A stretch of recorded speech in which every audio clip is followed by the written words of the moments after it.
میں گارمنٹس کا کام کرتا ہوں. امیر اہل سنت سے میرا یہ سوال ہے, ہم جو زکوٰۃ نکالیں گے اپنی کوسٹ کے حساب سے نکالیں گے یا جو مارکیٹ ویلیو ہے اس کے حساب سے نکالیں گے؟ جواب عنایت فرما دے, جزاک اللہ. مارکیٹ ویلیو کے حساب سے زکوٰۃ نکالنی ہوگی. سینیٹری کے گیس آئٹم اور پمپ آئٹم اسپیئر پارٹس سے تعلق ہے تو ہمارے بہت چھوٹے چھوٹے آئٹم ہوتے ہیں, یعنی کہ جن کی کوانٹٹی کئی ہزاروں میں کئی سو میں بنتی ہے. تو زکوٰۃ کے وقت پر جو ہے ان چیزوں کو ایک ایک چیز کو کاؤنٹ کرنا ضروری ہے, یا پھر ایک گمان کی بنیاد پر کہ زیادہ سے زیادہ اس پر جو ہے زکوٰۃ ادا کی جا سکتی ہے؟ محتاط صورت تو یہی ہے, ہونا بھی ہے کہ 1% بھی زکوٰۃ کا اپنے ذمے رہے نہیں, سب کے سب ادا ہو جائے. تو صورت یہی ہے کہ جیسے کلوزنگ میں بھی تو گنتی کرتے ہی ہیں نا, تو یوں مطلب یہ کہ اس کی ساری گنتی کر کے جو زکوٰۃ بنتی ہے وہ ادا کرے.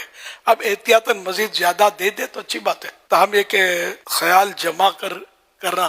جو آپ نے فرمایا نا کہ کلوزنگ کے اندر ایک ایک چیز کی یہ کاؤنٹنگ کرتے ہیں, تو لہذا اسی طریقے سے یہاں زکوٰۃ کے حوالے سے بھی انہیں یہ کاؤنٹنگ کرنا ہوگی, اور عام طور پہ ان کے پاس اس طرح کے حساب یہ موجود ہوتے ہیں. ہے تھوڑا مشکل کام لیکن ثواب ملے گا. اندازے میں تو یہ رقم کے معاملے تو ویسے بھی نفس بڑا شرارتی ہے, یہ مطلب کچھ نہ کچھ یہ ڈنڈی مار دے گا.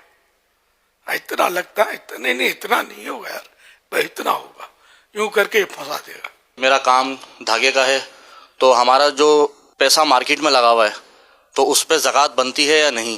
زکوٰۃ تو اس پہ بنے گی ہی باہر صورت, یعنی جو آپ نے مارکیٹ میں دیا ہوا ہے, مانگتے ہیں لوگوں سے, تو زکوٰۃ تو اس کی دینا ہی پڑے گی آپ کو. اور عافیت بھی اسی میں ہے کہ جب سال پورا ہو رہا ہے تو اس رقم کو بھی آپ اپنے دیگر جو آپ کے پاس مال موجود ہے اس کے ساتھ شامل کر لیں.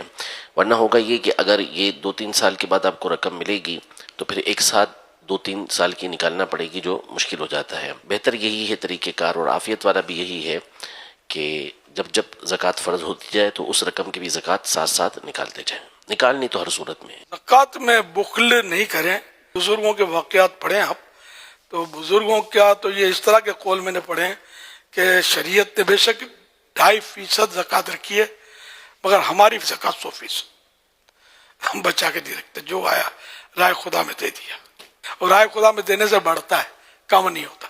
بعض لوگ سخی ہوتے ہیں, ایسا دل کھول کے دے رہے ہوتے ہیں, کروڑوں روپے دیتے ہیں, بعض اربوں روپے دے دیتے ہیں, پھر ان کا مال کم ہی نہیں ہوتا, تو مالدار سے مالدار تر ہوتے چلے جاتے ہیں. رائے خدا میں دینے سے کترانا نہیں چاہیے, اور دیا بھی تو اسی رب نے.